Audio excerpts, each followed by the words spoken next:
Well, I don't mean to belabor the point, Mr.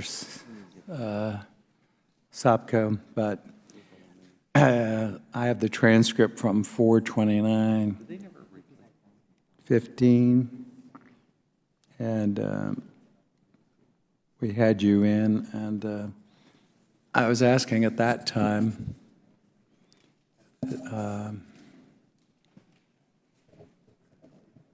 what the amount was you had cited that they couldn't absorb, or and I said steel, but here's my words there.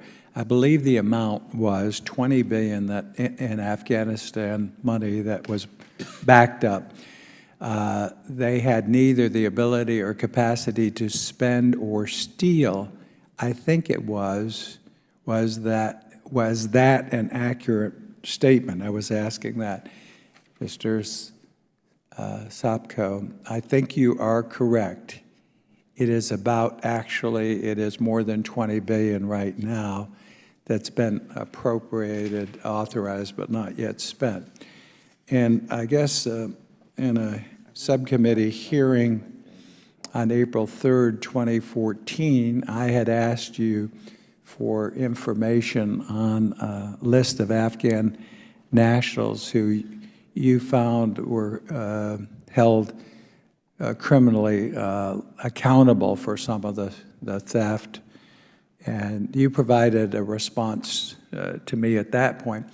You also said as of March 31st, 2014, $18 billion remained to be spent. It was either backed up and couldn't be absorbed, or if you want to attribute the stolen to me, I'll say that. What's the amount now, would you estimate? I think that it's down to approximately 11 billion. But they billion. still can't absorb, or I believe they can't absorb that money. They don't have the capacity to absorb it. So the good news is some of that's been cut off. We're not giving them more. Then I went into prosecutions. Did DOD or state go after money that was defrauded or criminally expended? Are there any instances?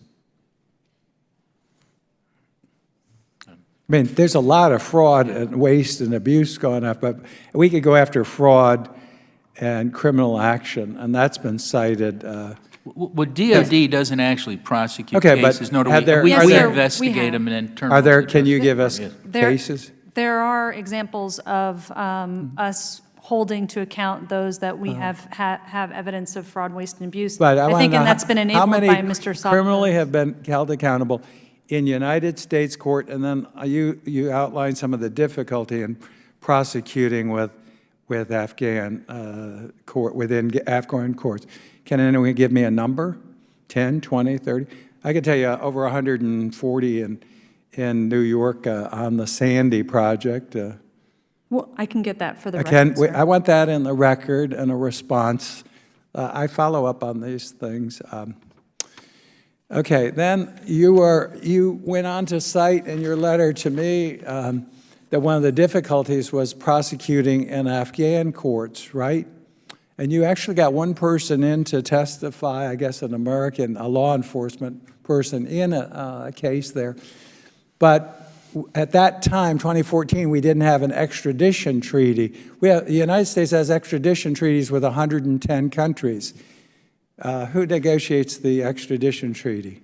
I believe Secretary of State? State Department. State Department. So we never, do we have one now in place? We still do not have an extradition treaty, so we can't go after them there. Then there was another handicap you cited. The Afghan First Initiative U.S. contractors were restricted, so they're giving the stuff to Afghan contractors who we really couldn't monitor or go after criminally. Is that still in place, this Afghan First requirement? I believe so. Do you know? No, I'm not aware. I do not think it is still in place. Well, that would be good to know because we have no recourse. Any percentage of what you think has been wasteful or you don't like me to use stolen, but Fraud, I mean. Billions, sir, billions, just billions. billions, And, yeah. And we have not been able to go after them, or if we have, it's been, well, limited both in Afghan courts or U.S. courts. Well, Mr. Mica, can I just add, we have, SIGAR has worked very closely with the National Unity Government and the President and his people. And you got one person to... Well, since then, we actually uncovered a scheme to defraud $1 billion contract that was going to be issued by the Afghan government. It was U.S. money. And we brought that to the President's attention, and he did something. He fired generals. He opened an investigation on it. So this is the difference with this new government versus the old government. Okay. Well, again, an extradition treaty would probably help, too. It sounds like there's still going to be spending money. Maybe we could request that, or our Secretary of State to do that. Finally, what's it look like as total assets left behind value? Since we don't have an inventory of the projects, which is astounding, is there any guesstimate as to our, I know we're leaving billions behind, but is it, we spent 110 million. I'd have another question, Mr. Chairman, if you, and then I'm very concerned about in Iraq, you know, we spent $1 billion, gazillion dollars training these guys, and then they cut and run. Has anyone done an evaluation of our programs there, and do they have the ability, either as a police or defense force, to hold things together? Sir, I would say that the Afghan National Security Forces are actually one of the most nationalist institutions in Afghanistan, and we've actually seen them fight very well over the last year, well, obviously with some challenges. Yeah, but like that's not a good answer, because I'm the best representative in the 7th Congressional District.